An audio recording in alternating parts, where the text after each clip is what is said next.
brother and former majority leader and now minority leader raised in his thesis that he read before we started. Oh, it's very beautiful. Thesis. Honourable member, continue. Proceed. Number one, will you abolish the e-levy?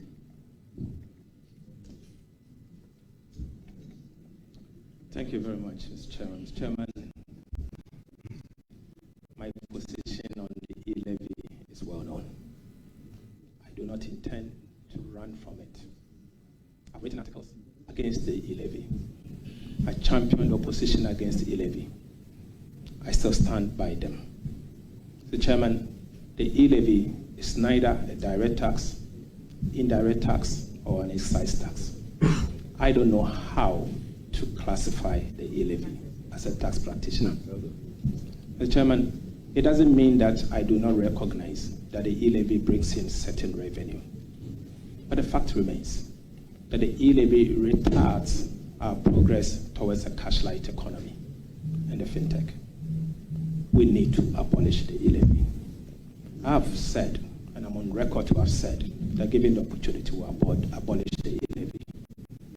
I want to restate that position, that if approved as part of the first budget, I'll be privileged and I will announce that we will abolish the e-levy as part of our first budget, recognizing my earlier stance and the commitment that His Excellency the President Mahama said that as part of our 120 days agenda, we will abolish the e-levy. We stand by that, and I can assure you the e-levy will go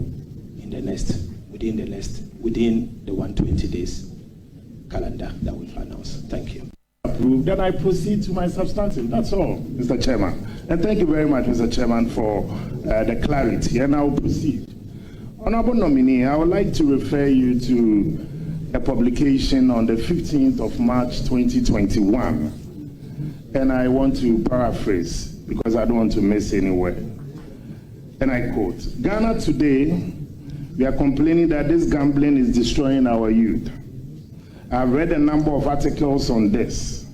I would have thought that the government will come out with a policy to restrict gambling and to even ban it, he said. And this was a quotation attributed to you, Honorable nominee. I want to ask and proceed on this.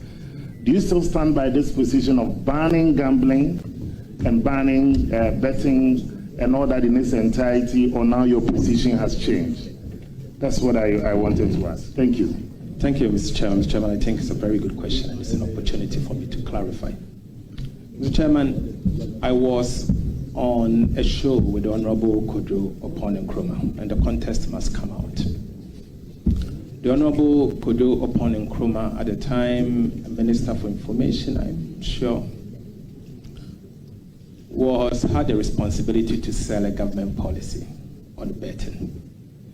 And he said, I'm surprised you are not bringing that portion. He said that betting tax is being implemented because it is destroying our youth, and that the government is introducing this betting tax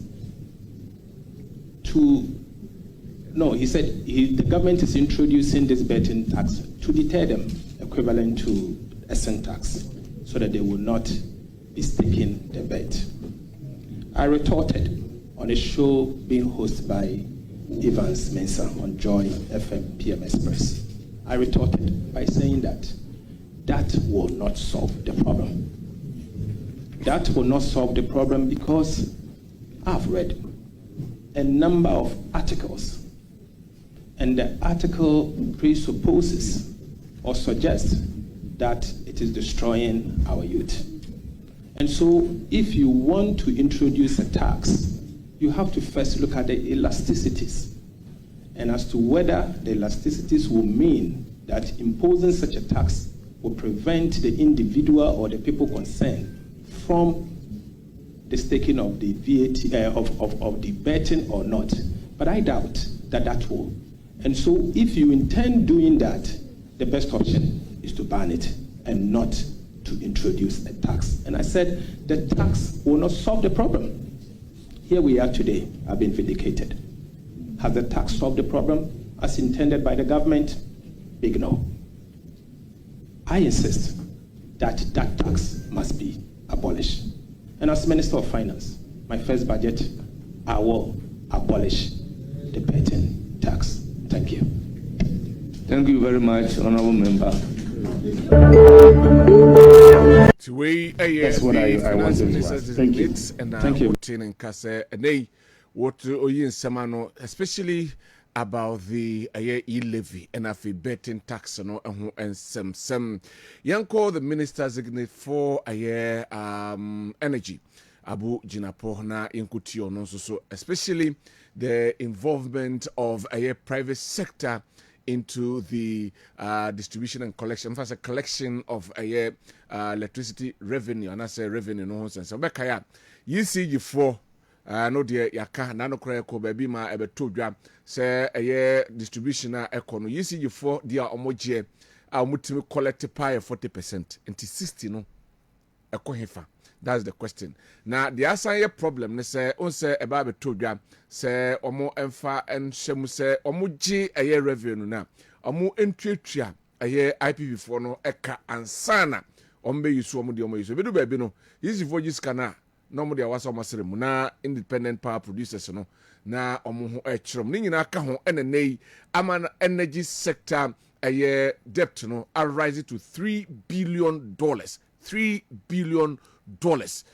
Before na MPP abai no take over no said they offer added to Jano na 2.1 billion within 8 years 9.9 billion and almost 1 billion and ababeka ho na yanko yenra Abu Jinapo ono and energy minister designate na yankotio no so and sama or the etujano. This allegation has been leveled against me because I've remained consistent that there should be a private sector participant in the distribution, especially, like you said, billing and collection. When I was deputy minister, I led the process. When Honorable Setekwe became my supervising minister, he made me lead the process of privatization. I led the team to India, I led the team to Uganda, I led the team to Kenya to learn from best practices. And so I'm surprised. And let me put on record that I've been very consistent that we need private sector participation at the distribution level, except that I disagreed with the format of the PDS, and I maintain that we can do it better.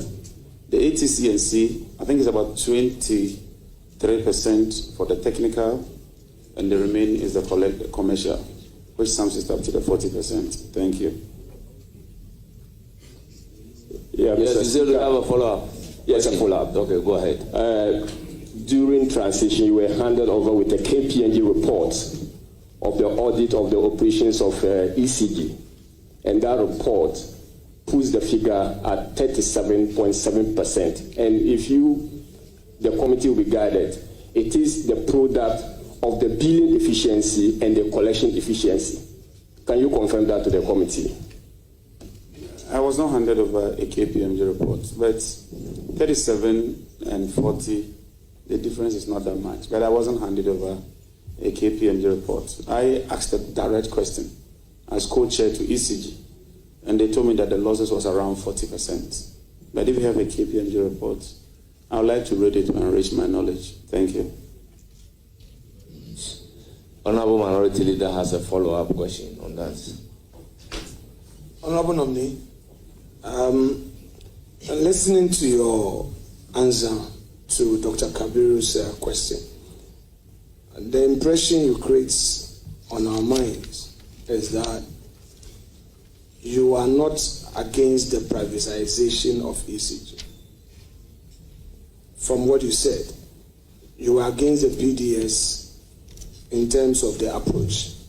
So can you tell us then whether your government is for the privatization, the full privatization of ECG? We believe that they should be. Go ahead. Thank you, Chairman. We believe there should be private sector participation. What we intend to do is to form a 7-member committee chaired by technical experts, legal experts, financial experts, and some industry players, and even somebody from the consumer side. What we want them to do is to get us a framework. But Yankona, Mr. Timothy Nyamin, on a General Secretary of the Public Utility Workers Union, PU, Yankodin Kom, on the Krata, Ababonting, Edikain, Abomampeni, Abaso, na Afe, Omo Akachen say, hey, woman no ne kra, say, and a private sector participation in the electricity distribution and collection, no, woman no ne kra, Yankudin Kutim a ye, na Yemusa Papano, some kakra, and so on. Good morning. Good morning, Minia. Na ohoye de. Enyamia Roma. Enyamia sepa. Right. Ma yensha say from a year kratam de ababonten a mobo pene abaso na afei mo ka chense mo ne gina eba se ene mo de a year private sector eba be ra electricity distribution collection of revenue no na afei yahwe. Right. Enti me ntiu wonso wo sa ene krata na ba mate se mo a divergent opinion e wo ma ntiu e wo sansemi ho. Oh, many are medasi, and I'm a chief on Enra, na I say, I can, and Mitisoka, na ye letter abo or Mampenya Basu, say Kunima and Kupanda Roma. What the Abbey of Mampenya. Na Emuna, I can say, who no, ye ECG, ewo, eshe puasi. Tina ye kaya no se anamuntu no a ye no tu mra etwa mu no eno na ye san ka no se onhwe ni yi na wantie obia se ebia binum beba abeka nsem de ewo ECG na on si abotere no nti na mrepa mu no ye nye consultative maybe meeting. Okay. Na yen to adwene na yen hwe si a ECG be no na ye kan enti abasobo na yedi ma no na ye ka say o ECG yen the way kwan be fa so a ECG be gina aye kra be hwe e wo man mu no 19 na ye destroy. Enti in a way no mon so say and a private even invited private partnership about especially the distribution and then collection of revenue or ECG and I say our power no mon so sa utie paragraph B e kan say na mami san kan na untin say we can vividly recall the engagement we had with the previous NDC administration regarding the issue of power distributor ECG. Like I said, pool of TUC wishes to reaffirm that its position on ECG privatization and management remains unchanged. Okay. And believe the best alternative presented stands as the best for Ghanaians and the stakeholders. Okay. And no, you say, now you can't tell man, can you say, individuals, they were interest. And those interests are private motivated. Okay. Already, we are complaining about high tariff, continuously high tariff through pricing mechanism, quarterly pricing mechanism. Now, one share now a company called Share will be some. Now, no motivate profit. One share that you need to be a cost. Okay. They say you know yen to a dream. Na yen share a coin before. Ama bibia akoyi. Enti mopu no what's your stand? Mo stand ankasa ne de ani. Okay, emrepamu no say ya bo mampenya ba so wie. Emrepamu na say of frey ana ye share ye stand no ye beba clear. But never say internet say your bottlenecks yeah say abanhwe na ebi omuyi free wa abebua ECG abebua customers abua Ghanaians na pricing mechanism. Okay. Right. Enti oka bottlenecks na what are some of these bottlenecks more recognize mo hunu say eno na hinder the correct working of a ECG ne power distribution in Kronebano. Okay, so meaning one say so organization organization a government entity. Now say government entity no one ma the management one more KPI say munye we say ni say. Okay. Now say most of the time no there's government interference in a lot of issues and no more free hands and me operate. Okay. Say who call Jom akoto ade. Now say instead of we call Kantamantu ako compete with Nkrofo ato normal ebia eye correct so ni boy takra. That's some guys so call say supermarket. Hono on say supermarket no man no much share that. It's just a matter of going to pick it at once. What you say. So they should be giving some free hands to operate. And normal baby so I no we will discuss it and then you'll get to know about it. All right. Me busa we because I'm for the subo ebo mu titru say mutumi distribute power no right but revenue collection na akoye bibia ewo ho enti na mambusa we the subo no ebo mu semu na mama na basa enti na mambusa sa question. Me what I want say revenue collection no idea ye consume power no menu ye enti ye bibia ye namful make us say my say easy management and announcement say omunko enko digi discount so that we can keep the power on. What I say I deal in this situation no anka yetiwo anka you say omo portal dey omo di TSK anka onka motia but say yanko anko tia enu nyina ya simple earlier ebe family nyina so say ebi abosomi su na say bill no ba immediately na ya hwe na ya tia na scanner. Are you not sure, sir? Possibly, you are treating those defaulters, with kids' gloves, and more that opportunity to do what they are doing. Oh, okay. Okay. To be very fine, this is the question for management of ECG. But so long as I'm aware, it is like just refusal to pay. Why we share the utility industries in Africa, for that matter, Ghana, all of them they default in paying. So obeto adiana say ni sikati ono na abeya asem enti obi consume electricity awia ebia wo hwe no krampo wo ko disconnect so ahoma nti because we don't have any stringent laws of penalty for those who even default after some number of men. We share to say your neighboring country Cote d'Ivoire say indebtedness to public utilities is a crime after a number of names. What you saying? In this our Ghana, what? And you say, oh, Venezuela, let's try and just go and make do standing indebtedness. All right. Now, Mama Sanfan Kwachi Kakana here, and it's a PDS by whom said, you want to do baby na questionable kakra, but Ghanaians were happy with the way now omo yomnium. Don't you think, sir, it's time now for this privatization? No, a bit me ababe room na abwa. Emma Saboto next year Kenya a bit me free. Now, PDS by no when you say who follow yeah. The PDS no, they were selling their power. Now, they said they were not paying the IPPs. What you say now? And then what can you say? Oh, and then we just kind of mungo try IPP. I say yeah. I can change. Okay. What you say? Okay.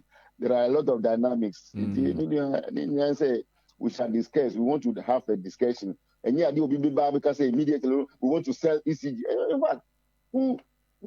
We all want the best for Ghana. What you say? We all want the best for Ghana. Now say, oh, sorry, so we want to sell it out within a particular minute. Well, we are watching. But say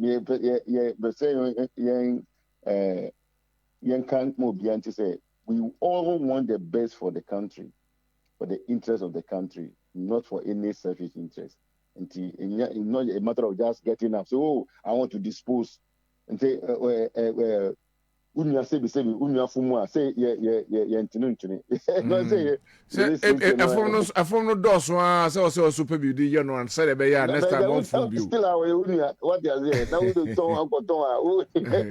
to you there you won't for tone so because you think that the tone will not help the situation.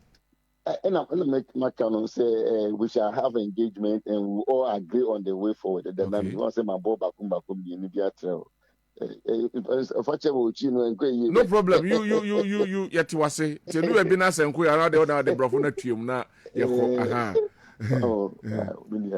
okay. And Muhia broader consultation and what have you all stakeholders everything on the tires. Inti Mamuso, what has kept this for that long? This problem have deviled this make us say electricity no awoga. And then because broader consultation you said that is the problem. Why couldn't we have done it earlier? Now ya trying to do this their situation and sana possibly sanema we ever.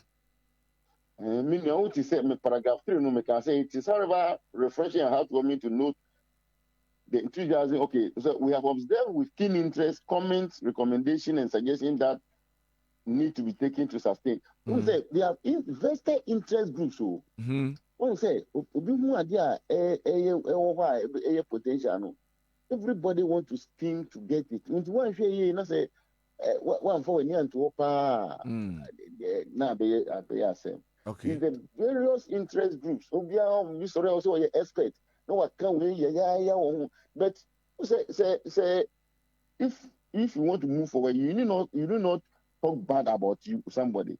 You just let us put the cards on the table and then see how best. You see what you are saying. Is the interest conflict of interest situations? Do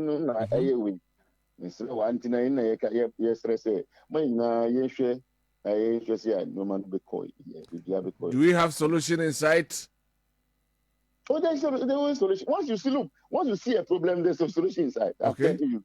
Okay. That's why I'm saying that you cannot just come immediately and say, "Oh, wait, I've seen the problem. I want to do this." No. No, in fact, well, let's reserve my comment for the meantime now. So that okay. All right.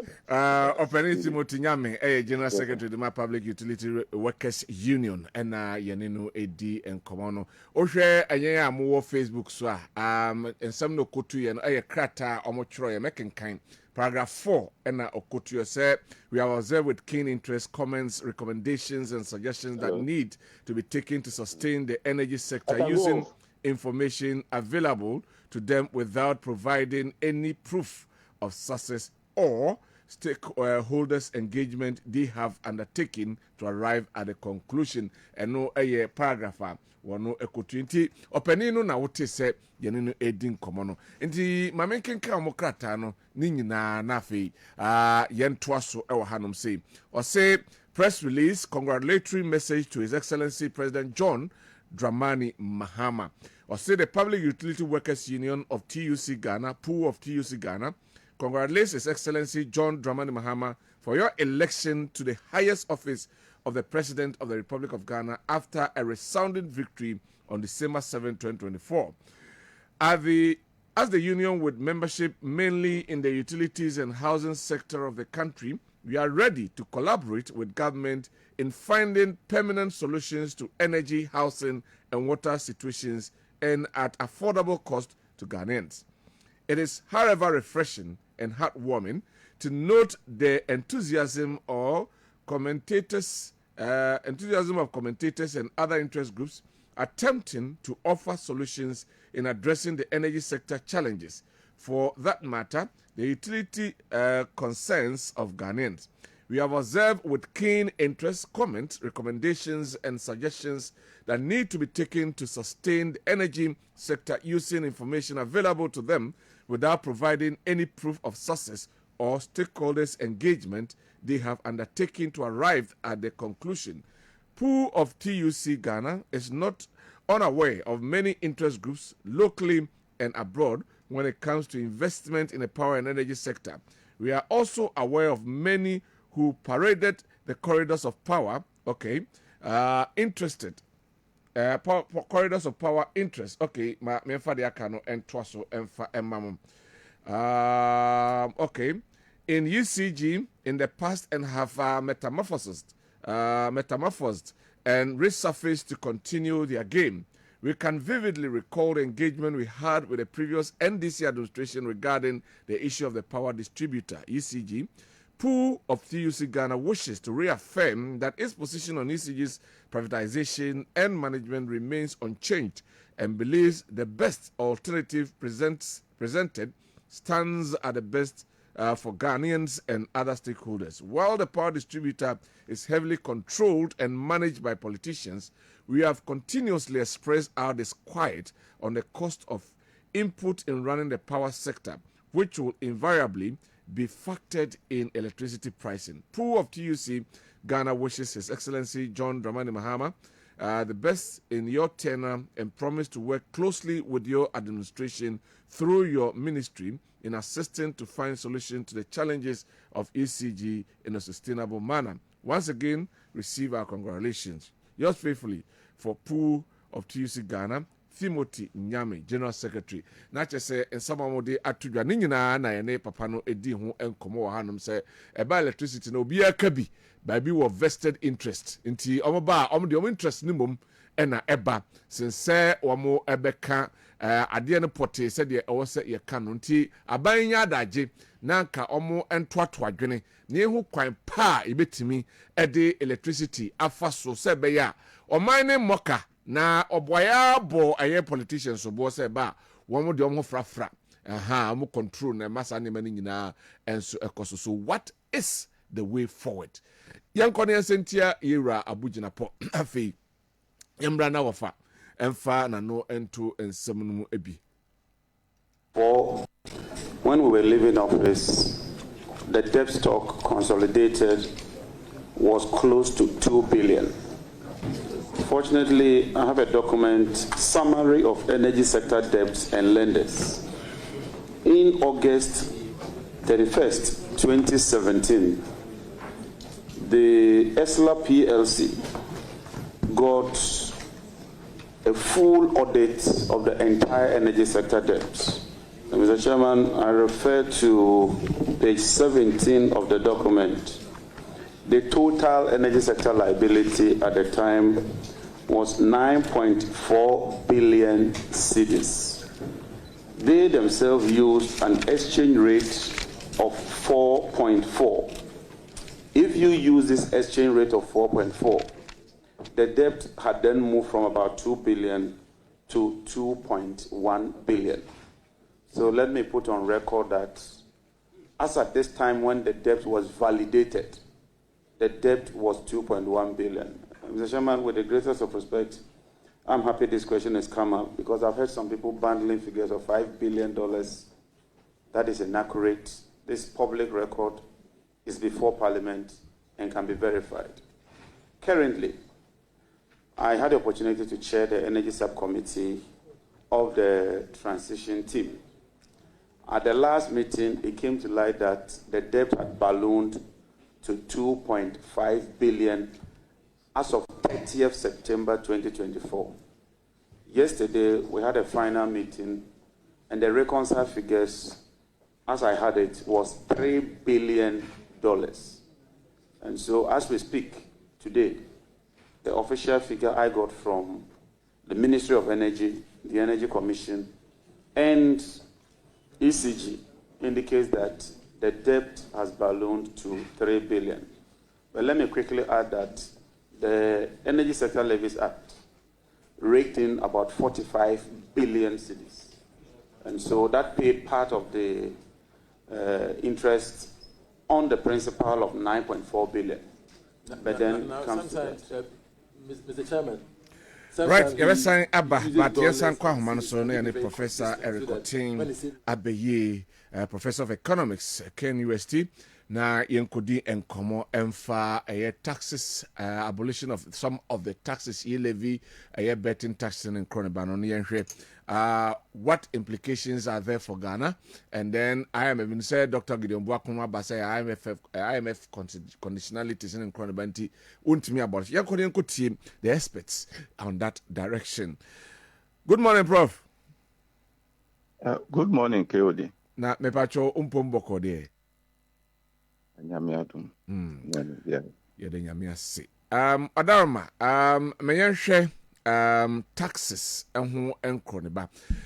Medication kakra. The essence of taxes, how taxes are supposed to be, the situation with taxes with a country, how are they supposed to go hand in hand to help development of a nation? Yo, adeɛ baako a wɔsi mu sɛ afi bia mu no aban no kenkan yɛ sikasɛm a yɛfrɛ no budget baabi a ɛbɛnya sika afiri ɛne ɛkwan a ɛbɛfa so adi sika no ɛde ayɛ bi mpomtodwuma nti mfie kakra atwam ana ɛyɛ Fourth Republic a ɛwɔ mu nyinaa budget bebree ne ɛredi ɛbɛduru afi bi mu no na ebi a Ghana yɛakɔ join ne IMF normal boaboa kwan abefa economy no ebetimi ato esi fapim aban bia so ba ono awo taxes or raise ya ebema otimenya revenue sika na ode aye ne hihye ya ewo ho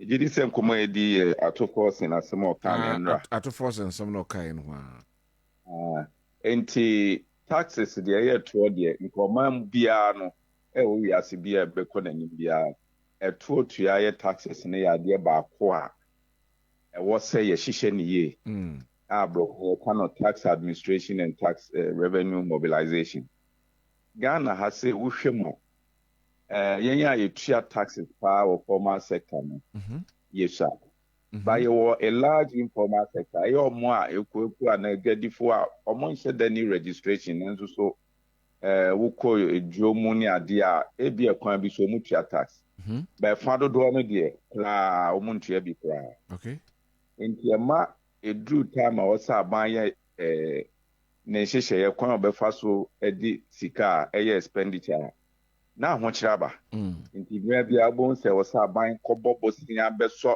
ne revenue a wɔnya so no ɛno na de yakɔ akyi a ne yɛyɛ siga na yɛabɔ bosia saa ɛdeɛ ne ɛde yɛ nipa dodo na so ntua tax bi okay na wohwɛ mu a yɛ tax nhyehyɛ yɛ aban atwa mu bi te sɛ vehicle tax bi betwa mu emission tax no emission tax no adeɛ nti saa tax no parliament approve a ebi mfie mmienu akyi wobɛkɔ akɔhwɛ no na target a yɛde si yɛ ni so sɛ nka saa ɛtoɔ hyehyɛ no disca bɛbrɛ no na ɛnduru na assign de ebi a ɔhaw kakra ba ɔmo a ɔmo tua saa toɔ no ɛno na politicians na to ne din sɛ nuisance taxes okay ɛyɛ ɛtoɔ a ɛde haw ba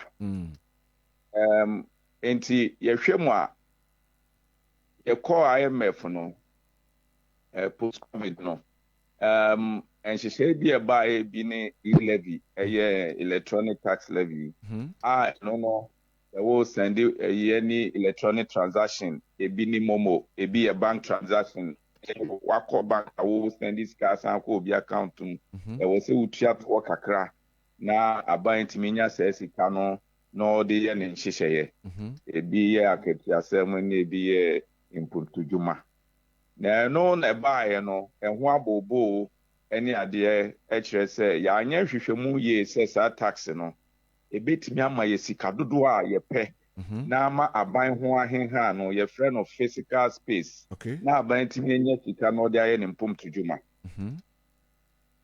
enti me a megyina hɔ me so metwerɛ article fa ho kyerɛ sɛ well yɛli deɛ but yɛsɛte percentage ne yɛ a ɛdi koraa a yɛbɛtumi anya revenue a yɛpɛ nanso so that minister na no hɔ no na ɔpɛ ne deɛ ntɛm nti yɛm sɛ wɔsɔ rate no kɔ soro paa ama transactions ɛyɛ electronic transaction no GDA wɔ mu sɛ ate kɔ fam. Prof, so in a way, no, the e-levy itself no, was not the problem, but quite fast wa implementing. No. Maybe me GDA sir. Okay. So quite fast implementing nenye. Mo kɔhwɛ enu ebe mu a ɛyɛ about 6 billion or so and ɛpɛ no yɛnya mu just less than 10%. Yeah. Of course, who kɔhwɛ a sese a grow a chance in fact revenue raising the cost of the and so nipa dodoɔ na GDA say the effect of the tax. It be the employment case. Or more momo agents say munya a volume of transaction and no munya. If you must say baby and kasika send it to me kono say any part send this kakra no junior honey tax will be 20 no sikanem ko wa se person. It is sometimes we had the social impact no and yet only the revenue impact. Now your assessment now ubeti makase tax we dey me ya ban am ho me ye free.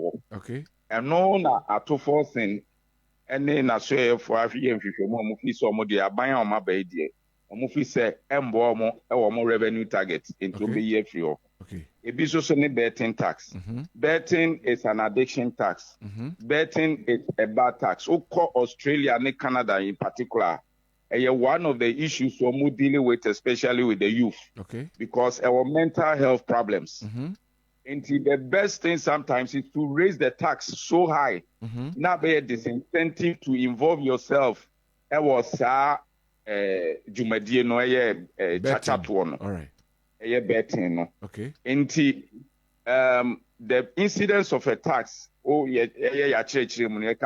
why not a 20 canopa, ye the 20 bar, why a canopa? Into your mom chat betting no. Sa buying if you say, Sa betting channel any idea ya, a ye 2 things said that to force and come back no. Uchum, a case illegal. And ye, a Kobiaba no so be established betting a year. Put me case me my license. Okay. And now be man license so swa. No one catch and say age group will be any class or mobile. I shall Ghana high intimate regulatory side, no. Okay. I took forth and say, or modi or my buy mono, or more fee say, in Yinaya, and in the share betting tax, no. Objectives no, and you're correct. Okay. And ya dear now buying no. The yes, ABA or the reduce and cranny or my ancestor mucha betting, no. And Nuntino says, Anete, don't be here for no never more revenue. And pass so no, or share revenue. That tax in generating any target. Yenya. It is a yes, and she say, wait, dear. Yet me flow. Name or move ye free or no. No, be down, say. And he na menya si kafo fro. E dia be share kakrampona we no yi levy ne betting tax no ye den. Edeba. So only asem no. Okay. Inti ba ko no say mahama ban yi wa ye nhihye say o be run efficient government. Nukremu ni. So otimi this asem ne so a expenditure ko ministerial appointment, CEO appointment near the Kaya boss and crown one. And Kasubeti ate. So, Kaya, Emra, Oforiata, say, Omobi Rezi levy numina data per revenue. You catch them, so I didn't know monte the number of ministers in the Swadi. Na a Kaya ball mohono. Yenfa no more revenue assurance, am I? Okay. Mahama buying police system in now face so other agencies near then so may reduce the appointees. Jubilee customary reduce appointees. Prof Adam and Petro bet me a position we kakra ma Adam menya some HSB wo kasa dum ti Adam. Okay. Pacho eye pa. Enti so mutimi yes revenue assurance no baby leakages will be corruption fight, one of the things that Mahama saw be ora. So mutimi normal recover na afesu so omo aban no muso so corruption bia mbema na reduce to corruption dey mean say beba. Na reduce to. Okay. Hospital revenue assurance. Okay. But the try to understand. They say Ghana ehye IMF. Nhye say. There were conditionalities. Utie ato crossing anoa. Onumpo aka say bibia to turn out come near approve as a minister. Now buying Jumano start year. Omumpo no sa go back to IMF. And your man you know. A extended credit facility a woman on every MPP aban be CNDC aban so no. Omoko so betimi aye negotiation. Na bia conditionalities maybe oma aye they are relax here my ene abia. ombepe ye to so mienu omo pese omo san ko IMF kuro ya ho ni bia World Bank no mo ko pesi ka foforo e de be so abanya so ne we abanya wa promise say omo bele sin taxes but the idea of being sika foforo be say no say ye din na wo be ko IMF or dia enye na from MPP to NDC no difference bia in shedam ye be ko IMF no ma Kaya 2017 MPP by near IMF. Catch there say ye IMF and check any bad source here IMF no for ya now swa na wanko. And no coin na ayeli. Ama be nya haircut nya die na. Okay. So atuso and as I say atuso can say almost half IMF. E dey na wo kope. Now, Prof, you can say no. Once the country a war ahuhiahiamu, what other way? Matis wakase obe expanded the tax net no near here informal sector said the odi can do you go on ma won't you cry minim and your expertise and I said the expertise in which way ni betimi are extending sebeya ibenya a number of people betu tax ebia sanema ya abey na ebekwa my friend kron ba ni betimi afri ho o man no ye wonoma bia ye yeso ye nhwe so nye ba ko ye proper tax administration and business registration. Okay. Ke wutu kwan a ibi Ghana akra be bi e bo ho.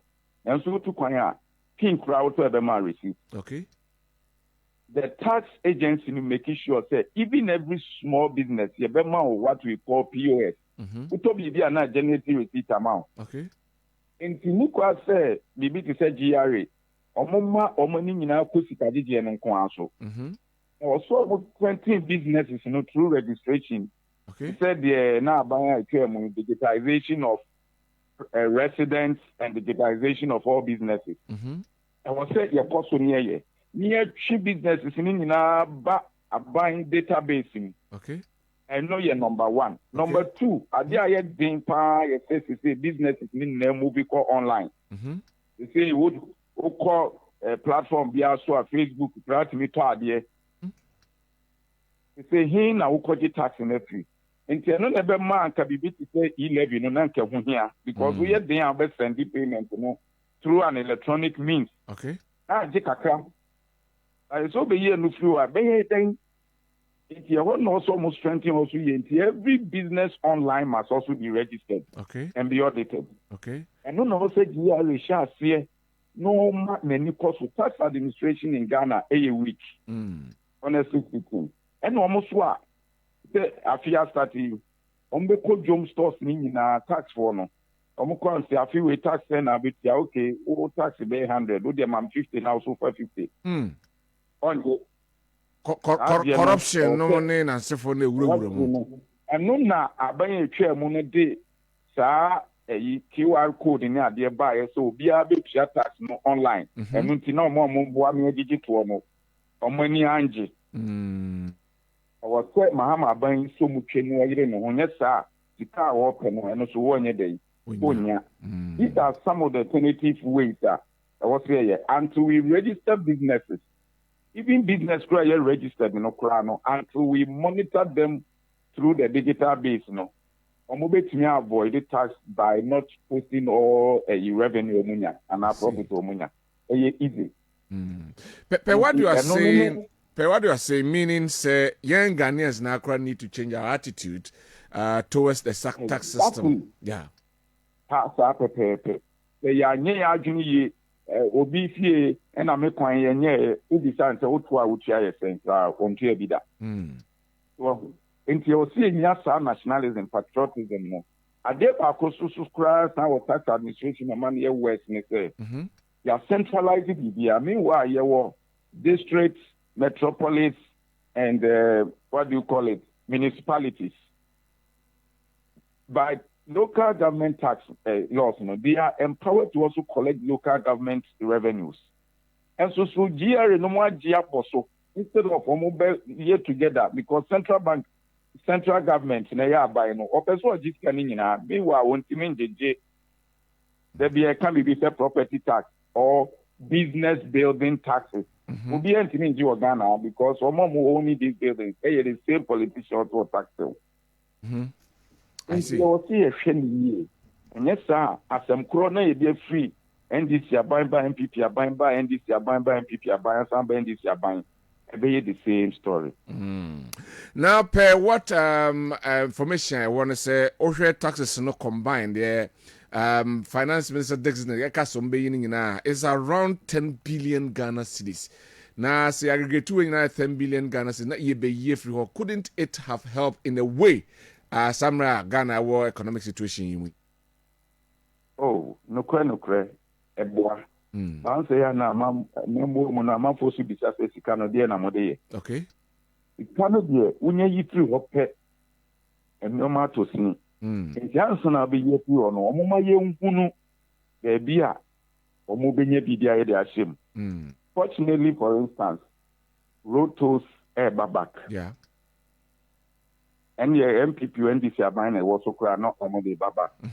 And also you had the okemu kana na nititu foreign cars and big cars that can see and nam ya kwaso mo fe no.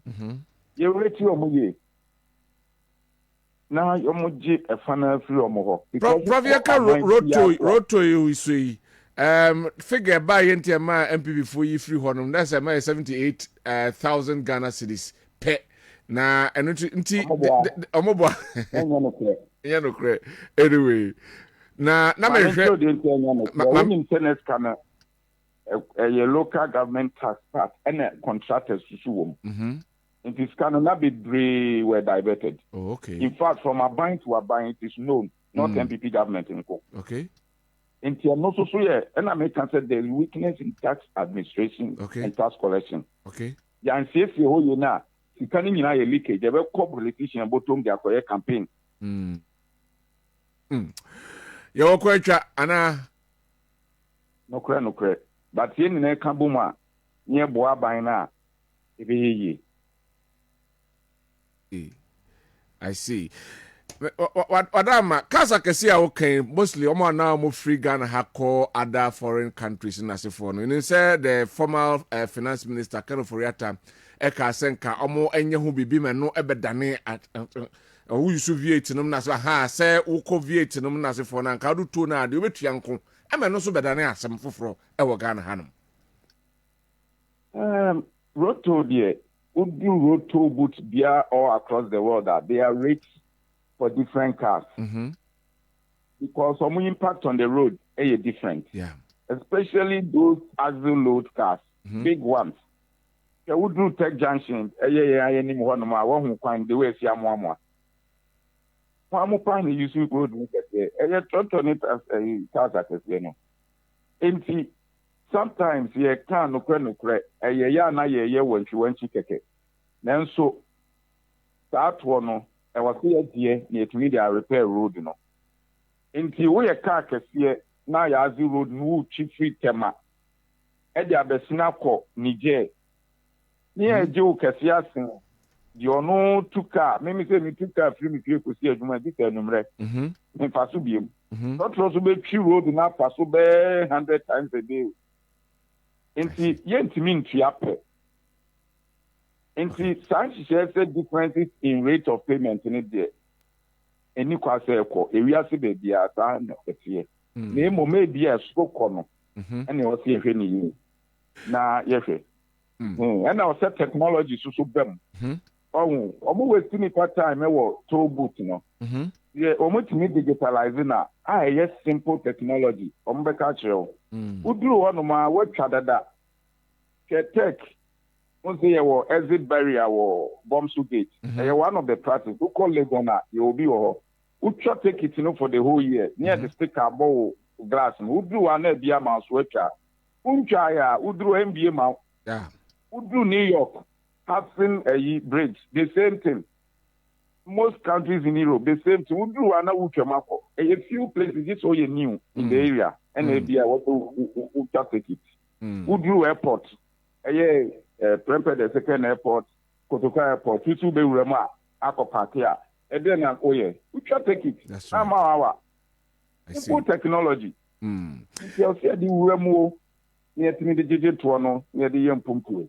Yen share these luxurious cars no and some no so na yen share. We say and also some by say omo use luxurious cars no and car taxes and from omo different than crony ba and no so a resi issue. Minim your opinion about that. Samre ya Ghana in his car. Should we bring those ideas now in France for yata the buy ni B1 na? Oh, there be. Yeah, for yata no. VA tax, VAT tax, engine tax, wrong. For instance, the value of a car, they say, are you moving from even fossil fuel, petrol cars to EVs, battery cars. Hormonal emission is very low, but these are very expensive cars. Okay. But hormonal cost much to the environment. Okay. For sure, be true. Oko road where the crowd, onko be crowd. Utiaba so pena bebia is near the yare bro ya. Ono no any do use EV car anybody. Why also tiakesi? And you call say environment in the yes. Honest, the environment in the casino also tiakesi. And utinubo say the sana tie dia. Uko road where the near check near to emissions was ra utiakesi. Into the biobia be keep in car come on. The more you emit, the more you pay. Yeah. So, see. In fact, Ghana has somewhere to my community, baby, no more sticker for emissions one. That's for me, who not tell, area or no Miami. The emission a bottom. And Saturday, say, oh, we should V8 into one check. The V8, how much emissions no, yeah, or pollute the environment. Their cars are even better. But Ukobina sa Pragia, Aboboya, and even Okada, or more wasted energy and more pollution to the environment than anything. Another nuisance on the road, causing more accidents. Or no, it was so more. Or more delay traffic. I was so much more. And sometimes I was saying, research that there were efficient means of public transport and all those things, they should be off the road. All right. Maybe they can go to the hinterland and support where traffic is less and cutting some roads to some important places, but not in the central business district and certain places. I see. And no pay Uber traffic will be no more than 50, no more than 10. So there was share those things, no rather that behavioral aspect.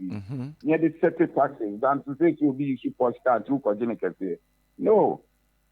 For instance, maybe say me use car all right. The reason why I'm using car is because the dia make road near bad. You should car to be an ass, yeah. And I'm a force to car here. And not just a Mosca. Come on, let's go. You can't, but the dia round. I acquire my cars into them. I bought invest in a bigger car so that may okay. That's right. And for most people, they be almost road they invest no money that car. Apart from politicians, and they can't money free okay. And no back no. Oh, I was here. Okay. Right. After you government institutions na se for no say ye pekwa betimi afa so arrange revenue. Sometimes sika bi etumi ko rura baby sika tue bi ne nkro ne ba nyina. All these things minim your opinion about that there. But to the ordinary Ghanaian ene omo motiga mu hu say e bia eno so ka obi enema sabi sika wo se nkenya de bo man ho bra no entimi enkos. Minim your opinion about that there. Oh, earlier on my talk about expenditure rationalization on government appointees and government ministries and all those things. I also almost share expenditures. When you say Assembly could be about true transition team. Some of the budget items are some of the ministries and agencies sending. Almost say for a number of years and change either, even from former Mahama government to MPP. And no answer finishing a small budget normally almost the same. It's actually not those agencies in here, no. And you're far less than what they were posting. And I'm saying, Mahama Sobe ran an efficient government. You share a lot of the attachment that goes with appointment. Kessben. My equity from IMF and the World Bank, we a minister. you are not chauffeur-driven and those things near cannot cover. A lot of the attachment to appointment, I'm going to duty and to be a copebino. That was a favor. Okay. So, who is CEO of state-owned agency? I was here, man, be a friend of performance contract. A CEO, I would pay, say, president of the nation. President G about 32,000 a month. Next EOG 80,000 a month. Why? It shouldn't happen. How come? How come? Any person to baby other. That when we the CEO UK. The chief of staff was getting more paid than the woman who could resign. I tell me that out. Yeah. Any person see that? I was saying how paid that receive will be as long as you're in common. So now face so start CEOs, you know. So who make loss are you. And you pegging the pay was somewhere 20,000. Makasa finumu son now when your profit I'm a buyer ABI amount some percentage as commission or 13 month pay. All right. But it says state-owned agency will be a prayer CEO, a board member. Why? Whether you lose or make profit, you get paid. And their entitlement is sometimes even more than that of the president. Yeah. And that deals. And there were a lot of state-owned agencies and agencies like that. The only is Kakoloke. All right. Okay. Now, yes, it's someone. All right. Hold on. May co essay obusa question. Co-host obusa question back. Prof, good morning. Good morning. Yeah, I was once your student, so many just don't pay. You know, AD and Kobe. Prof, asema o kasi see. Ehoni hear me pa. Yet number of ministers so cutting down expenditure. Kamia say ubia obeye government appointee bia no ye mano V8 Land Cruiser. You say ade aya awre hokora ne say so free crying ebe kumase ana okota kurade a ono no fro aeroplane ba. Now one man driver no a driver Land Cruiser no through land abehia no. E de aye dwuma o ye nyina wi a wasa fly by play akọ. Na Land Cruiser no so afa form akọ. Petrol no yom neto driver no netua ne ka bi susu ye say it's time say the okay say ke ye minister CEO a etua o car na wo awato bibia in that way no ke be cut down expenditure nyasa na obi e use bi uji fuel free na ya ma driver na ade de a ye tete ministers so kra all the appointees also get the VA Land Cruisers na a car Land Cruiser ba akobọ no enya agro ohunu say. And no one American way the way to sit in Krana Mammy. So a lot of entitlement should go off. Anything I'm up for Rashidi almost TV. You can't say CVs Aqua could do Jubilee House. 4 a.m. car park I am almost the home mobile tomorrow plan at TPA. Incentives and interest. More day. So it's a Kati on my way no money through a man who said, oh yes, I've been Jumana a sacrifice. And you to one check a crack. Yes, kakra de beko fie di obenya. But Saturday night you are almost on the problem of the country. Untia like the water bill. Or cook. It is what we hear cookumpo.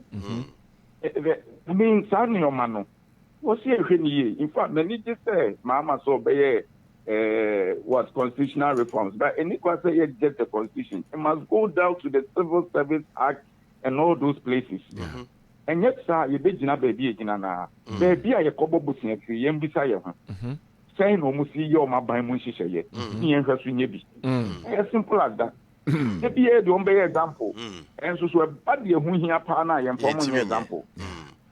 Prof, now okay baby fa CEO sa omogia ketua echen mampani. Say oba Ghana Cocoa Board, Snate, ne Bank of Ghana no nyina nya grokra. But uno mudi nkomo a de omo kan say obi a governor of Bank of Ghana and I be a CEO of Senator ye pegen entitlement no to be a sovereign Ivory Coast, Nigeria, and it is quoted in dollars. Say be the CEO of the Central Bank of Ivory Coast na Nigeria or Jibia $25,000 and was said the ono Ghana hano one on sunya the equivalent and internet is and no crebiums. Me assure say sanity. Okay. Me assure say sanity. Some of the positions, especially sensitive positions like Bank of Ghana, it's more or less paired to entitlement international agencies in edge. P1, P2, P3, P4, P6 scales. Yes, but if the pay is there, there are also entitlements. How far should we go in the extra entitlement? Sometimes the entitlement is even more than the pay. Yeah. See, so many because you are mepeo, many beji, and I'm also being over many beji. Auntie, a baby, our position. No cassette, yes, anime, but also by power on job. Na ayene Inti na was say a yard ye see and we say ye changes across. And yes, ye targeted. So is there can you be chamber Bank of Ghana boss or Benya Nanka at the same call? So all because we call pay no any entitlement. Or because of the great more bad. So it is the across border because we are paying from a budget. And not the over and I would meet the AEB. Now, there no aboka, now we never be so young to Juma dia. Share appropriation or more, share payment for compensation. It took almost everything. Yeah. Plus interest on debt. It took almost all the appropriation. Except it was serious case at hand. Yes, of course, across most countries, compensations is high, but the returns, that's a year human generated more minus so high. Into the gap is small. But in Ghana, we pay so much into this compensation, and yet what is generated in return is into Afibia no near cook and Sasanda. So Obi Wajumam on Yashi, virtually nothing because you're fano, politician being a fano. You see, NDC are by Kofobi freelance in the US, almost no Chroma that there for 17 years now, dear, or Maba Chroma, ever pay USD. Meanwhile, what US as a UK hono, a prapran or you. And send them politics to almost TV, I bet you, see Chromo Nemucho. Inti, a debia, I was say ready. Now, she said, Mahama has a golden chance to do a lot, and we pray, saying, Yakupon Mano, Nimdians and on from Bumina that way, because a 4 years back. By the second year, campaign starts again, and Ubo Sibia Mania into an in 2 years' time, 2026, 27, or Mubo the campaign. Now, I buy on home pro, tell me, Koya, Bibia Basa. And the Animania no so be changes our me hunting in them. You support the Mano. And I know the air can 120 days a promise no air can. Professor Eric Otin Abeye. And a cousin media that was CP and a Nimdia only ache. Yamenka home. Oh, come on, so. That's a mammy for coin so. Now, member. About so I am Madam for what I am a student. Oh, okay. Okay. May the head of department. Oh, okay. Economics. Yeah. And he said Department of Economics. Yamanamo. Any Jumapa or any baby in Aqua could draw. All right. I mean, Canona, Neoma, Yadia Shedimuno, Uncle Danedi. No share any monyam. University. Prof, what did you nipa? What did you nipa? I was in the Department of Actuarial Science. Because Kakara would say, no one good so idea to me. All right. I'm sure. Prof, that's it. I'm sure. Right. Professor Eric Otin Abeye, Professor of Economics, Head of Economics Department. You see? No, training at Force, you know. Say at Force is the finance minister. To say the Obeji, you know, at all. That it's a fine brain. Oh, okay. Now I said the Okasana. So I try at the end. Yeah. Who say a consul? Or turn of was a pa at the bathroom. That's right. Because I say those days now unemployment some no very high and he made a very nice submission. All right. Say unemployment in a bra. You cut it down education, secondary education from 7 years to 3 years. So the people be I mean, see an school. It was for a purpose. Yeah. Yeah. A amount for good. At the Oko school, I don't know not just a spaces baby. I better no about Bishim. This year now, my Nippon we in 10. All times I will be quiet. Yes, for Sana, why national service, and Sana University. Man can't be the man. You've no back out on 10. Yeah.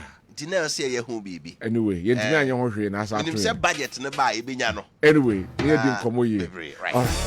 Right, and tia ba me fa messages no kakra na fe wa fa yesa be running some na fe ne be wura mu na ya discuss here. Komensa pillar 2 do me Kwabena constituency MPP. This is not the end, it's an opportunity to rebuild, recharge and return stronger. Amen. Ono so edia ode abreye ne anope enono we see Lawrence Wache yetafro buchi asore kwanta asenua and Oben Unity Oil Filling Station. Good morning, Kyori. The chairman of the Appointments Committee of Parliament must respect the opinions and rights of the minority on the committee and should stop the intimidating, arrogant posture. All right.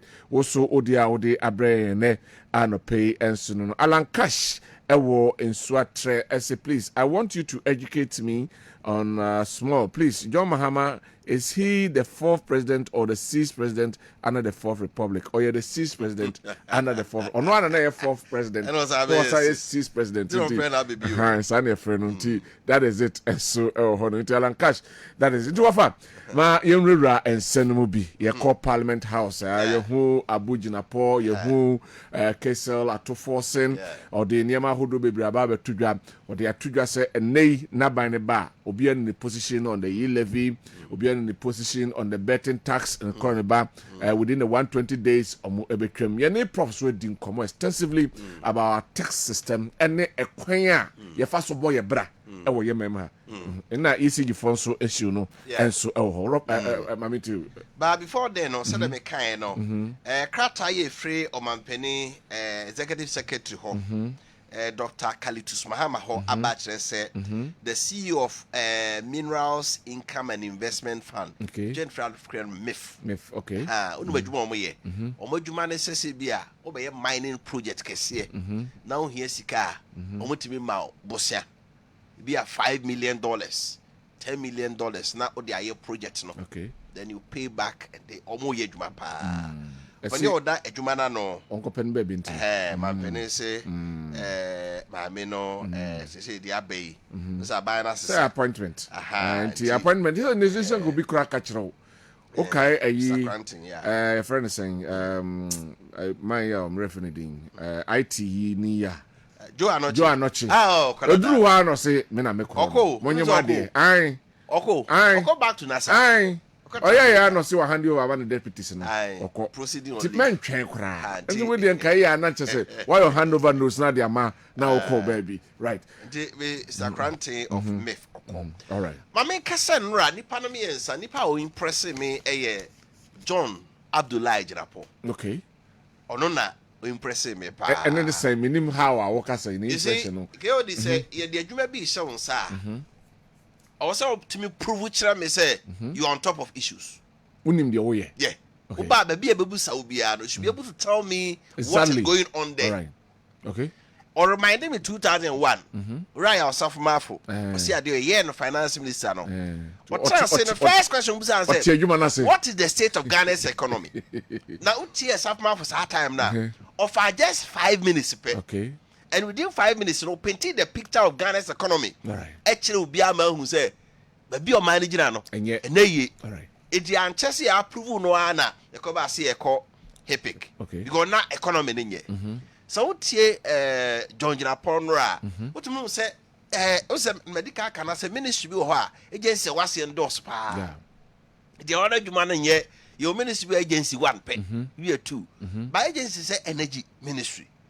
Obo agency nyagro. Yeah. 1, your National Petrol Authority NPA, your GNPC, your Petroleum Commission, your Petroleum Hub, You just name them. Top 4. Top 4, Boss 4, Electricity Company of Ghana, Greco, VRO, Wind Power Authority, Northern Electricity Company. All these are agencies and departments under the ministry. It will be also who dear and what department agency be. And if you listen to you and Ra, maybe a person will be out to me who say yes. This is on top of the issue, yes. Let's say free ECG. Also, I can say ECG. Say almost so my Kenya 100 cities. It's going to make you 60. That be 47. Okay. And no half, yes. And no half. And no half a cry. Yes. And then route to me chile mummy who say adieno say party. Almost an question say dear neighbor solve problem. Other than Yemma ubia prepaid meter. On said the issue in say ubia so can ya nawi. Yeah. It's another Yemma ubia prepaid meter. And I'll try to say, you bought prepaid meter bear 4 point something. Out of that, no, it will be 2.5 or 3 point something. And yejuma, more than half. And yejuma, all right. And yejuma. And at the end of so meter no so wedding. Oh, bread. It's any public bread. Why you move your own meter crom your day? Omunya. Yeah. It's one of the things on bay day on my private sector. Now, wow, do meter ba. Now, omubo we are. Then they give you the number. Ubetim the idea, and they register my work. What they say, the phone number and the register the end. Then you connect. You go to say, meter no born I deno. Connection crowd bay ya sana onye bieno. And my dear no born no cry day. As our cost roche said, and can send a war quota. Ka ubeti my day. It's the private sector on bebem. No bet me abuami ajiji scano. Because scan was this kind of crown. ECG for nya bosumi biano about 1.2 1.3 billion no omojeje mobile 400 million is not coming to the cash waterfall mechanism. All right. Cash waterfall mechanism here for to be about all say ECG for this kind of kotum now emranche say yentua private sector na independent power producers na ka first itom ka wi a na VR for ajomode Greco for ajomode all the intermediaries ECG for ajomode 80 can you like the man saw you no motivate 1.2 and no cry near see ensuing but now would be 800 million akotum 400 that can on here day you okay it will be a problem with ECG and what we can do to ensure say it can you more tonwa we meet him the aba. All right. But for yɛhwɛ hɔ no ECG for issue na ne yɛhwɛ panyi baako ne din kɔmɛka ɛyɛ Timothy Nyami. Yeah. Actually, say, Abina Kasane politicians are also part of the problem. Ti acquire self-inflicted. Na no kwan ben ni yebe faswa. Yibetimi yisanyema way edi efriho. Kami be wi anka me ba ho. Okay. Anyway. On say ade ni nyina ne say Ghana ha. One of the sectors are say the makase agencies ne doors ntino. Nyanam wo pa no eye energy sector. In fact and Yama wo all this kind of one wire in dollars. And Honorable Vincent de Kwasifua or make allegation. Say crude oil no crude no much as a fu and be ni hono aye kotono. The amount of money needed should be $70 million. Or my inflation 90 million. 20 million be abeka ho. Or no na account. Anyway. 80 said the adianity no. Say me banam see adian yet me be any year. Say me terminate contract say be am do before for obema be boape. Na kwaye me party cronies. Yeah. Omo na ye adwuma na ye den. Asho mo. Esho mo nsa. Edi bibi omo ye bia no. Ebo no. Who say it's a cry day. Where kra na yan kasasa where kra no mo kra Kwabena nkruma kaso yan yesi nyem peka kran fa. Ento baby. Okay. Yeah, we PDS said no okay. Yeah. PDS by na so much man say. You see ECG for access no. By then kan ya na mo a omo ton a omo ntumi nye dey. Enyi scan ma. Enti ECG for the power no be ma PDS for. Now omo collect scan na dey. Aba sika say na PDS GA. About 1.2 billion cedis. PDS a good. When him say that money is not accounted for. You know be a scan here then. Fire. Yeah. At the NDC for boy people first was a one am kofa PDS will buy. It is a woman is share more. Come on, Maji sika 1.2 billion kwa. You baby yeah. And then no penny can say. See I hear near the private sector neighbor more so party for no ad or monk for bed. And they baba ya dear no. Yeah. Value chain in no sanity from the gas to the Jubilee oil field to 10 oil field in Yano. So maybe Bana me award contract na. Me award contract ko baby a be benefit your party no and your government no. Unu ni mo agro ni mo a. There it at the end of the day na yes ya be den. Ya be dim. Yeah. Aden ne kada ho. Na yes ye the eslaba ke teteka no. Na ka no kwa na ekoso. Ye hand you more hand over na 2.1. They say edu say 3 billion. Remember sad is in dollars. The dollar no cost rupe skinny be abeka ho. Yeah. So as I say, in the energy sector no problem e wo ho pa. And no question ba ko mbusa no a na me pese nya emunchirimu yie pa ye say e ba say nkania ye hia no so that me kai otimi chiremu ye peak demand and they say install capacity and the ho e chiriche mi ehun say ye were more than necessary install capacity or more than 5,000 megawatts installed. You see a peak demand about 4,001, 4,002. But the akana here SS na use no. The fuel and the power. It is a unya dum so the esa o ye ne say also wo fuel wo ho. Na fidie na wo use no ba akokọ ofo a. Na wa so de esi wa wo use no e di fuel aye den agum. Yeso ni nyina mmom sa. Dabi already ne ye dey VR ye hydro no the VR pon and afi buino and the hydro and the cost ni cheap and the gas air power the ho no ti say gas na se VR ni ba akokọ ofo pe e so do fuel good ye esi onu mu bi mu na ebe soso ti say woni fuel ho a that's where you experience the and I friend dum so bia na ebenye di foforo so pre so the question was ebra na Ghana nke pese increase your install capacity no adan ye dey adwen nyina ko he tema ya hwe other areas exactly yeah your solar ho your wind na sefo ne fro ne banyina ho I say the ministry I no Ministry of Energy and Green Transition yes. Why green what's the meaning of green transition? Green transition is say natural resources energy and not the enya fuel e be generate friends say green transition here the wind solar environment friendly friend green transition okay.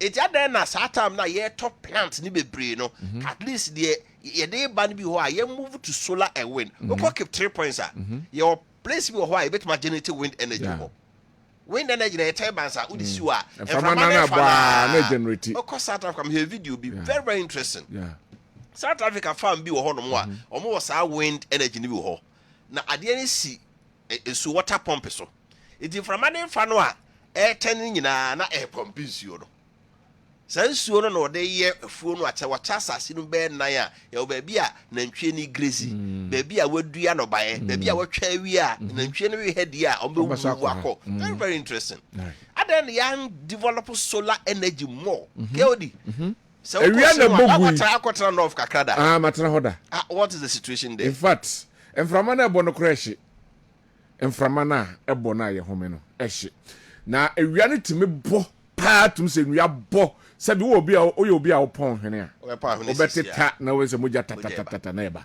ni nyina bogu kwa ene so ko Germany a on say Europe awia mo ho pizza German for your road car kwan a ye the solar panels ni bi na aye akwan ni nyina no e di car ndam so a generate fresh no na generate energy that energy no and na a light on street lighting right the German car say the lighting get busa fit any bia no dey be more lights almost street be any Germany lighting so anyway they have lighted all their roofs there's no need say our car no light ye gan ye beto obi ani so the energy sector no problem e wo ho ne say yentimi anhwe that green transition no na say there bia ye the thermal plant ni ade na fuel price in the bia afi bia ye kosoro oko China eno so mo ba bia the more amount for 90 hono na generate power to say market no nipa bebre ko hono na monante so no na generate yes you were northern part of Ghana you don't need abokwa you don't need anything just over harvest our whole sem say abrofo no ambitious project bia on pese ye northern part of Ghana they call Sahara Desert Ghana kranka ho Sahara part no yeah omo be bo solar panel wo ho nyina ma transmit yakọ no ma transmit yakọ so hu fa so bi e wo so You see? Who nimfaso bi e wa wi na ebo wo mamu so. But on you nim tino, they have that ambitious plan. As that's what nyagro. But they know in the long term on better shaka no. Yeah. But you need solar. How come solar no boarding? And they better fuel no boarding. No boarding. Now they men no boarding fuel. They no boarding fuel. So it's solar no yen na no boarding. Yeah. But they will bear 25 years lifespan. Yeah. It in the long run no overtake. Yeah. Environmentally friendly. Yeah. So kajetia market siwe. Kasuni na. Be wi ase aduri. Be suru nyina o se kasuni na ya solar. Yakoto nchense abeboso. Yeah. Wo brank the solar panel na boss so a ke be light the whole market obia ntia light bill. Obia hia se ye beko ye bedum light mpo ya na se ye beko electricity for ho. Na yakọ aye GR ana hwan for ne ho na direct your made. Sika no cry the boss so ro ke betimi solar company akoka. Normal boss so. Near the says sika na ka monthly amount wa omo modwom ho tua so. Forever enka kaje tia. Yeah. So eti said the British Prime Minister Kessben or Kano or see AI technology eba no ma Britain for catch. Ghana de yempani for na so mother. Because energy sector no see amfasa green energy na nwuram. Say om de account you for yenhwe de om beyo. Say da ben yenhwe ya beko so aka omo. So it imagine say energy ne de oya ade. Right. Nemo ye hwe kwan obefa so a obe solve problem no. Na dum so no Emma. Now, no, we cannot continue to manage Doomso? Should we continue? Over. Say until say you best solve problem we care that way. Because say IPP so say no the president here. About the omaka. About the bakoka 90 million. Ubi there 100 million. Ubi there 120 million. And they are threatening to shut down their plants. Yeah. The entire omaka said Doomso you see manage. The one you no makasa ne ayede. Ya pone kakra de ayede. And they are more. Na sa pilot. I say school feeding. As a pilot. Why is this kind of bamubaji kakra? Yeah, koje kakra. Today be a na can be wom. So, but ye to make clear arrears na. Nanka going forward no. Ye pebusia bi dia shim kra na ye fanko the green energy aspect no. Right. Oh, your niema bi oni say what national grid so. Ye traffic light, this street light. E say ni nyina akosola. So nanka be fie niema no a etwe more power no a. Eno akọ. Yeah. National grid so ko Singapore. Baby a residential. How's the Ghana say ye to abomu. Baby a residential na industry so ho. Oko Singapore. Baby a residential bia no. Edura no passe ya. Omu nyina move. Ye omu free national grid no so. No omu ko solar so. Okay. Because obia ko eduma. Obia ko eduma. And omom use lightning use baby say. Eti omu ba nwumra. Am for use appliances no. Fe na dia no omu to national grid no so. Can't we begin to do this segregation? Wow. Say ye be yi niema ni bia ko solar na ye me wia no gbo. Wo the street light me call krobi so am say bro ha. Oma ye bi okrum ho a e bo so nketenkete. Edura nwumra na no aso. No aso na de. Edura no pa na no adum. Yeah. These are some of the things I can see here, baby. Yeah. So energy sector, no, that is a hot year, no, the end of the tour. No, one can't petrol price, who's saying, baby. It's an be attention, energy. So, but you can't say, you can't say energy minister, and young Kanyanko, petrol, you know, on a day. Fango who doing you now, on the hustle. Boss, some baby or Kaya name there, Tema oil refinery, toll. I was a torn a refined crude oil no my. You say Ghana tour from 2021 and yejumo. Yeah. Or see nipa was a yejmo hono, a 250. By your nipa 700 and a yejmo tour. I'm right in yejumai. Are you serious as anyway? 700 out of 250. Juma here nipa 250 no, nipa 700 nede. Meanwhile, facility in your day and yejuma. Because if you didn't own a tema catalytic cracker na, I was say it to me break it down heavy fruit crude oil. Now to me more petrol or you the account for free money. Yes. Say a strategic investor or beba. Na ya value your assets and say no part of the share. No the share day. And ya round some say Kwabena come and see plant we and ye refined petrol, refined kerosene, refined diesel, aviation fuel, a crabby biaba. Yeah, petrol na yetu no oil for epono so no. When say ye refine ba akra wa ha. Ye din nyina akọ Norway. No ma ko refine. Ara osem ne say the ono ba refine no we are by products nyina ye de ya. Yeah. Bitumen na ye de ka akwa. Ni nyina ye ne de. Ni nyina aka ho. Se ke ye wa refinery ka Ghana enka omo ye ka akwa yi Kofi Job ne attache ne ne bo kura be ba fom. Ko mo nkra bitumen firi ba bi ama. Hey, you were quite true. It's a juma dear. You were quite true. Sure, dear Juman be home. Yamra to Forsen. Yes. The finance also on a chair. Go Ghana's public purse. Over 4 hours, right? Ghana's public purse. On a day. Travel. And now so to me, who the obey. Ama Omana Jessica. Na baby and here pay income. No. Also, the Pescabo on same day to miss when you. Yeah. But only be dear. And yet. The upper saw your crowd, see who you tiade, a corner dear. How young Sabra. I tried you in Guinea. I took baby for taxes. The obey a free hole. But Obesa or Sabe can say, obey increase your tax payment from 13.2% GDP to 16 to 18. What does it mean? You better say Ghana for more. You better to. A revenue na say the payment of itself Nankasa. You see, say revenue no e be increase, but it could be in 2 ways. The kind of say a toy order dano. Ubetimi atutum kakra. Na ma revenue na kosro. And na say omo mun tue bino. Obe expanded na. Obe expanded the tax net. Because it is all cast obe expanded the tax net to cover a lot of people. Yeah, yes. That is the way to go. But baby about to me. I didn't think one year days. A political will. Political will only say, and the money there's no way we will escape payment of tax. Because what can you have them run? Yeah, a dual run tail on your money. Yeah, it's your better one son with the amount. Yeah, now a day I team will be the boy condition. Will be a CSC, whatever war you will be the electricals, CCTV camera video, you know, be the bay. You tiana ka with you structure to so you tio maka wo fi here. The question is, did they pay their tax? No.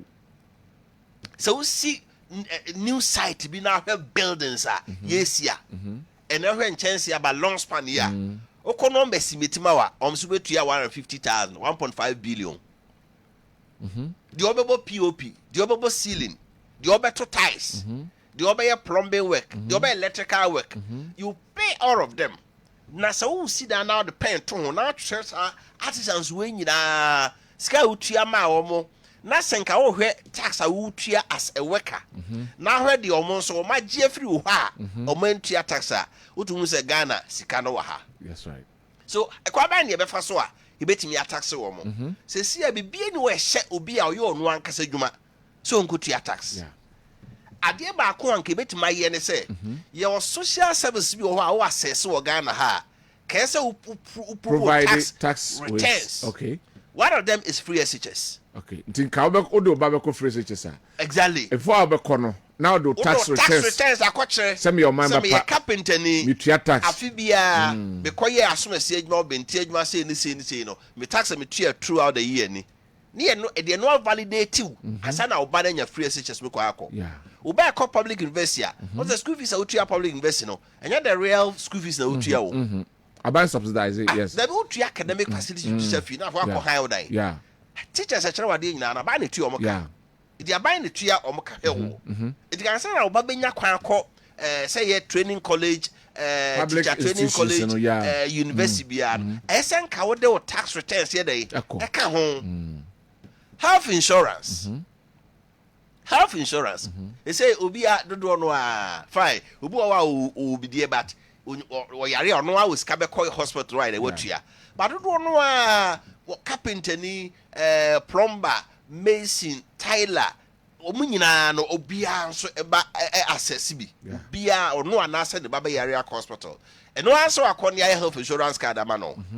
But untua tax bia wo de dwuma wo ye ho. Se wo kofa contractor bi so mesiu da ma wo say ye edentia ana abrosa ya sika o charge wo no wetima charge say mesi da we nyina ma wa meju 50,000 50,000 no obi ya ba adwuma the year ni nyina na katua nu 40,000 kra but month bi ayete no Sa contractor no be abosumi nsia be si da na wie. Na waje 50,000. Emu ba akokore nkwa by horse tax.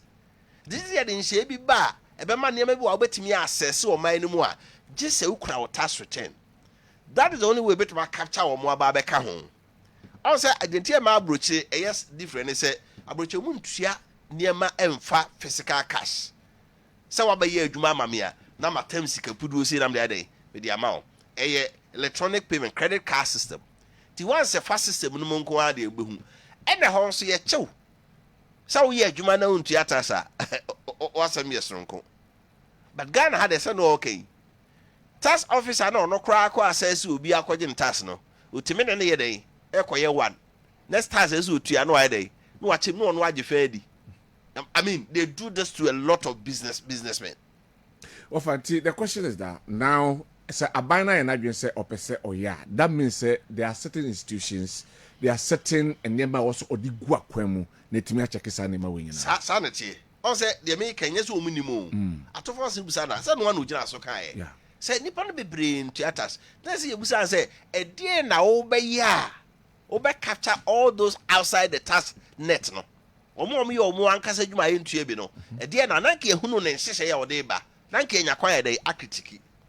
What I say? Because all be expand the tax net. Ababi anka. On to care do TV. See expand the tax net. Oh yeah then why expand the tax net no? Obekwa akọ 19 new site. No akọ say hey, why dey see that way? Is that what you are going to do? Sani be no. Why dey say enye yi? By somebody bibi ba e be chichire nipa no. So, bibi ba say na mabobo so yi. Say ade bo ho obi access bi. Is nipa no say sia so okope government contractor. Who so okope government contractor? E so follow tax return. Okota asase a e so follow tax me boa. Ko land title registration ko we. So follow tax o mo nyama wo. Okota asase a o mo nyama wo. So, the obi a yes I name be anim say, say me taxi the BBI day. But no private man or no ye mason or ye plumber, or more me sliding door, kill the almost jiska papa. So see a brosa ba kona say, or may ye sliding doors and windows mawa, or the boat trim wa won't say as a mood, in anim. A dear now be ye a be force on say on also register. What will you do? Well, I believe, say, a side time, the authorities, the minimum should start listing all those people, get them registered. Omu enya exactly where they are. Na afei, omu ekwaye who say asumesi say enawoye. Enti ebasi ye trakewa. Yetimi a trakewa na de osi ye jifri ho ye jifri ho. Ekwabe no mbefa so a ombe register. Oh, say voluntary na. Enya voluntary. Enya voluntary. One thing ombe timi aye ne say now. Before I bet me aye bia o say uye some ukuta some certificates bi. So ukuta some certificates na untimi enye. And also see another way say yes certify all of them artisans. Yes. Do kojo certificate na year bia o be renew. Yes. Now renew year na just all the tax return side dey. Aka ho. Yeah. And also ho by no so benya quack people bia. Almost so be fast ankrofo no a omo no any certificate no matter so amom ade tax ade be fa tax so na tie people find ways of what evading the tax. So what the bape I say you levy buy also be extra even levy there will be send this car on one sending free the phone so what is kana come mobile money what merchant merchant in your sent ya enjere yentini levy so people are dodging into the levy am one year scam open so the other way be obe fa kwa bi so dodge eti we are but no say ye year ye betimi aye at least we to capture be 80-70% kra no abrocha ye Kenya say salaman for evade tax but umu ani achieve unti bi da yes achieve wa bi umu bi but a percentage near dey e kosoro say na okay obi a we carpenter why ye bia no for certificate ye dey ebra sa na e betimi kra ye say na okay ye hu say ti obi dan so boso o sensini nua ye ya obetimi inspector bit of business where is your certificate our DS adwuma and based on that another way so in the America no say we ya brantie na say obawu banko a de dey a obe pass it through the education system so and also obe call hospital the say okay ye this certificate no any be a national health insurance any free SHS nyina be mu a ye be capture do no a and to amaze you this guy betimi anya no because Ghana be adwuma for say enu 1 million about 700,000 nipa be 34 billion a million Ghana no working for say almost half of it emu abayin fa emu 1 million kra. And a private case is a lawyer 7 Boatemo, Kessben, yes, you have a kakra, we must have a kakra, you must have a kakra. Of course, we are far a year, Busmate more ye be on no dear dear, Ebeko. But one quanchen in who will be a testoano. But some is why I know I all those people are not paying tax. Well, for instance, share a choir, your first one, your boy and bra. Say your person minor ekosra oko UK num oko other developed nations na ye hwe musuon mo na said ye boy bra no enye sa no mbom de but ye na sabi o ye kwa akogye ade na free om ho no ye ba na ya bebo bra pompom fi na ya hye ho na ye hwe ho susu kakra ohini bi na ka asem bi o se ubodwa sebroni na mra o mebo obosia oba ye no hwe agudie pa agugu nan no nsa Musa kwaye otu enye dey ehia no enu bi na okay yenya ye kobo busia firi omho no ombo omo brase UK prime minister no na America or co parliament ka say need nachi no police car back up need nanim e na the blue light no esiso no oti saloon car mu enye V8 ye free Jubilee House Aba Independence Square, the Land Cruiser, and Eba. Kodi, how? How? Land Cruiser. Bruni ye, no need to my a cross country vehicle. The be a quite one, a quite yeno, any uses a car. A bemum penny for ministers, no, you will be a Land Cruiser near Mount Salunka. Edika walk room, Sukumasi and Ankraya. You're supposed to be driving the saloon car. But don't use saloon no. Or pake saloon na otutu ne tires nyina akra hange. The time no so oh car na say na ya bon osia ma. En me de say na na do be kono. O ka say o ma ba mu panu bia ento sika. Ediye na ye koba busia firi om ho no. Omu se sika no. Ye kobo ba ye mfa nye ade ehia o man na be ma o manfo nyina di so fa so. Na me kan ha no say fuel like kraba Ghana no about 50%. Na abai ministry department agency omudigu omo ekam. So the question is sanke etua oka and say wa to fuela kade bo ho a onfa Land Cruiser no nyede enye be wo aka onfa nko wa na to fuel na sa wo bakuma ase na onim so obedu kuma ase obetumi ahan ka e de anante kora fan say abai ka ni ha ka wo ka sa wo drive into Land Cruiser emfa akra amra kuma ase now fly by plane bra. You don't do that. Yeah. So it is kind of ye kwaje ba ye mfa nya de a ebebo man nyina ye wa ban mu no ye nya ho mfa so chen omanfo no ti da bia ye kwa ye beja ka no bia to aban bia ba no so bia dey abeka ho.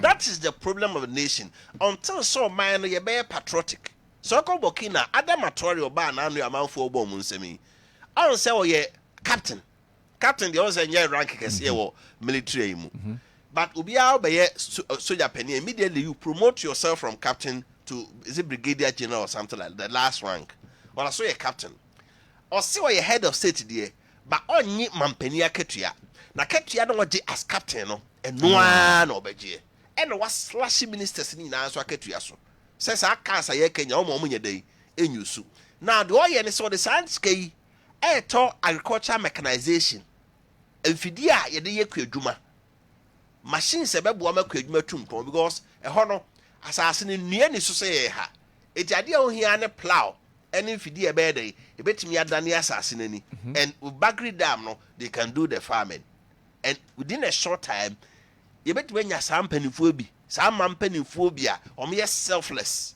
ya on kase ye party ya throw position ya te ti yenso ye time aba yenso ye ba be didi. Can we get those times? Yes, so kind or since you only partner man ba obehunu train asase so on that no me kofa ye bia ma no so mre mu kakra. Thank you ofa 0551599933 0551 444933 obetimi abaso na ensem ya ya chewa he so do wadwenkyere e di aba. Hello.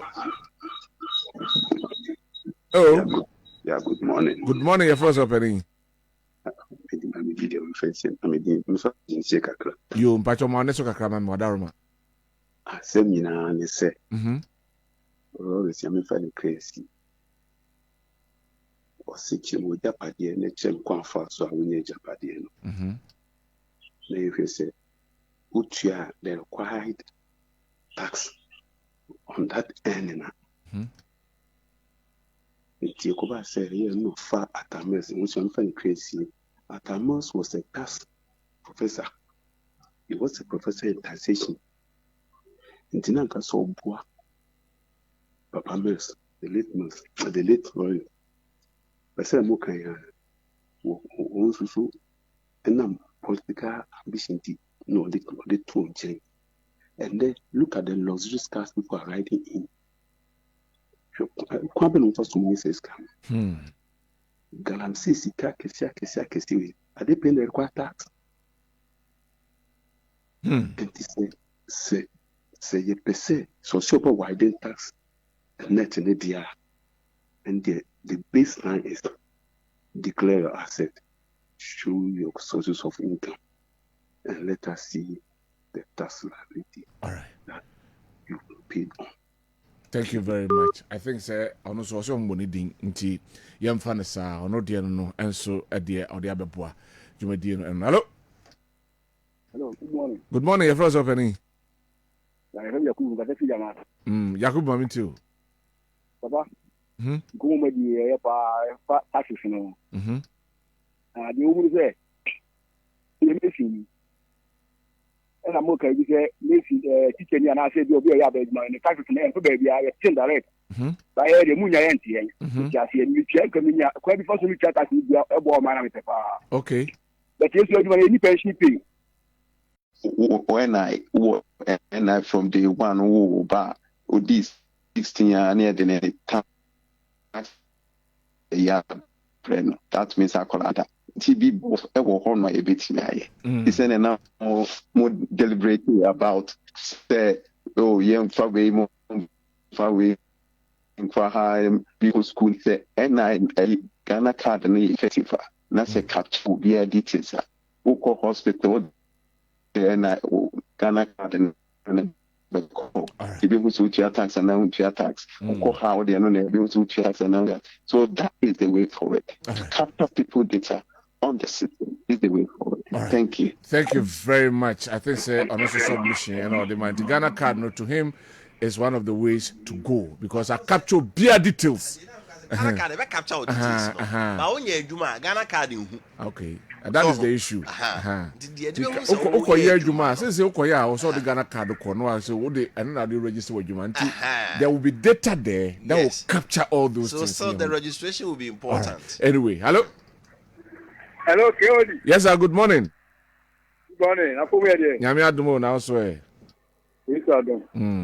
Na pe de ma mentia no for kupiapia. Ma kupiapia e bet. Ba say test ni memu a. Ni sai, ni bona ba so pa. Kapu di ka. Yo, mami to kapu. Keodi. Tax ni de. Yen sa no juma no. Di betimi atua. Se de mo kan. Na Keodi se be ya. About the year Juma Maye. So if you say no, you put them pounds when they say, shop a pound, the way high tension, say, and now babies are any shop now. You will be crying. But they say, no, but high tension, we are here over Juma, who be about us in any move. You are so high tension anymore, or sit there in you, okay, government property. So, if the amount of money put in here, it's a baby about to cry. You must work with you over to I have problem. So, what's now? Wait to. If you say boy, can number, if you also work, Juma. If you more has asked them so one car, then they continue to the idea. Naka, if you attack the car, I see that's so minor. All right.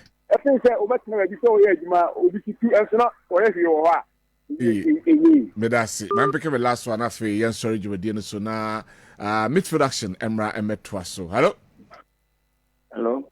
Morning. Good morning, Cody. Patch your first opening. The same addiction because this was common. You moment opening. Me so me su yan say. Aban bia opposition. I would say you see bought aban or so much. And so say ono ba power. ono nanne o kan nyina na afi no ofese ye consider no wonyeme bi ho ebu ho no a o free school straight and o call ai koye forests o call background ana so ko ne chira wo hu ja pade bia kan wo and so nyina nsa no ba big man ni mo ni pa bi ni pa be mi no e wo NDC mo se so mo betima ka ensa makasi Since you almost position, can I own Persibia only a BBD in one more something, then, if you have me quick. Will be all my back, since you're my baba, young bay, man, fancy governing power. Then sure be I improve with young assets, then say a padia war. If fibers in Fibber will turn and feel to need a padia war, that means I bring. And Sana, so more can be beer, young work from us. Young say, I'm part your more can almost deal with. This is what we have Mobusia for and one bottom. One more can and Maracan that beto. I can remember for so.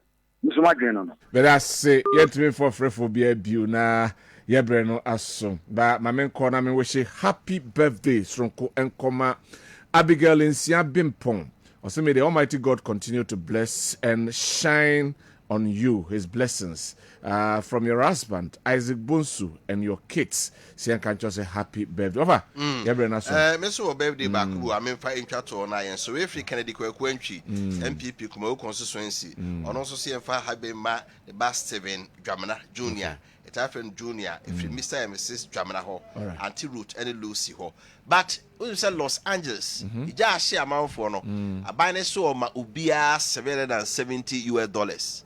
$770 US dollar. Bagana 11,400. Wow. 114 million. Obia. Tax now, Gigi, you know. To the BBC. You bet you compare some man paying for no better. Anyway, but I say, but then the Kwabena also Dankwah, Oti offer Kofi Apia and Ka. If we appear say Asari, Bediakon, and Odi Jumediano, Ashishaya, Yadi Abram, Sabre de, say Joe Laka.